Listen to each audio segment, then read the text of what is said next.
Jose, congratulations. As a free agent going into the winter, you earned the right to test the market.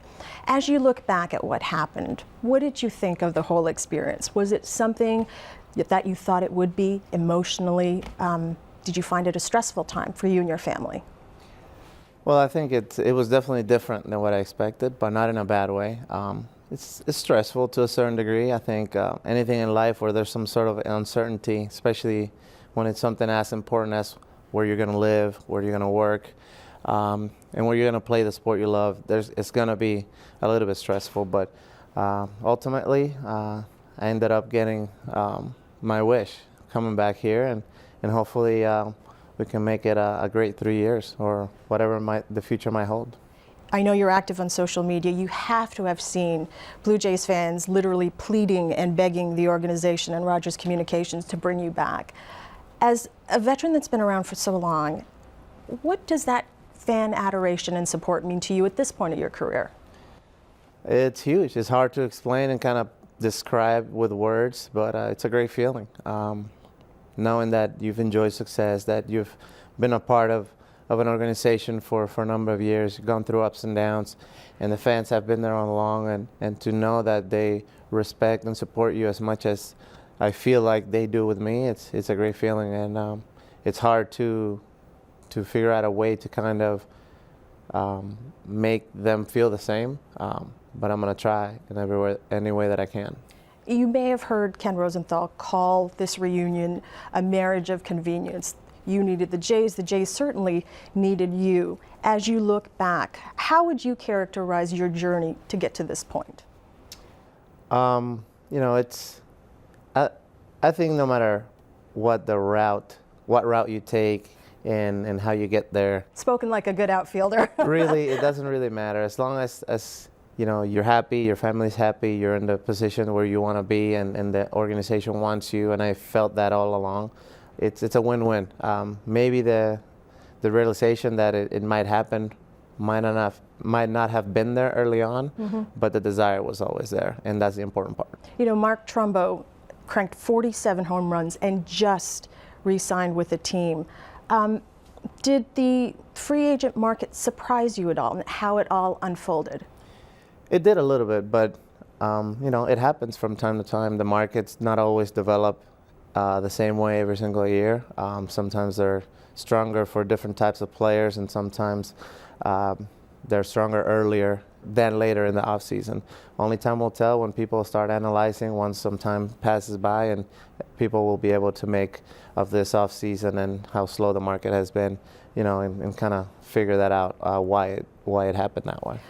I listened to part of your press conference, and someone had asked you about Dan Duquette's comments, and I remember a conversation with Derek Jeter, and he said that if you get booed or not liked by the opposition's fans, that means you're a pretty darn good player. I told the agent, I said, we're not interested. Our fans do not like your player. You said that, really? Said that? I told the agent that, yeah. Our fans do not like Jose Bautista, and rightly so. He's one of the rivals in the division. When you heard a general manager come out and say something like that, and everybody is certainly entitled to their opinion, what was your reaction?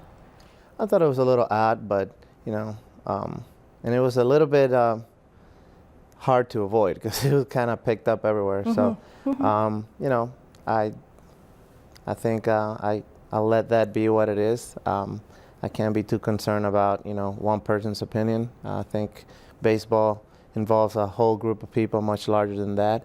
And what I try to do is go out there and play hard every single day and help my team win games. Hopefully that lets people know who I am, and hopefully the majority of people who create an opinion about me use that as a frame of reference and not necessarily just the words of one person. Well, what do you think the biggest misconception is about Jose Bautista? I don't know. I mean, I don't think there are many misconceptions. I think I've had a great relationship with the fans and with the media all my career. Last year was a little bit different, but hopefully that was a blip in the radar. There's no denying you are one of the most prolific and dangerous hitters over the past 7 or 8 years. As you get older, at 36, not a spring chicken in baseball terms, and I always tell in my interviews I'd love to be 29 every year, but age is age. So is it more challenging now, Jose, mentally to get yourself prepared as you go into another season? I don't think so. I don't think age has anything to do with it. There's always challenges and different things that you have to deal with in order to be ready every single day. But as long as you pay attention to your body, you pay attention to the league and what you are required to be on top of to be successful every single day, and keep making adjustments and, be good with your preparation and not neglect anything.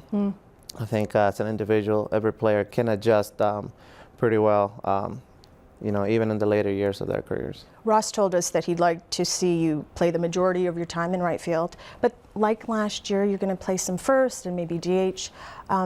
Does that pose more of a challenge for you as you get older? Because even though you keep yourself in tremendous physical shape, as you get older, switching positions, does that do anything mentally for you as far as more of a challenge? I don't think so. I mean, ideally, everybody would like to remain in one place and have that peace of mind where you don't have to worry about, approaching defense in a different way every single day. But I'm open to whatever the future might bring. I'm confident about my ability as an outfielder, and I let my playing speak for itself. And I'll take it from there.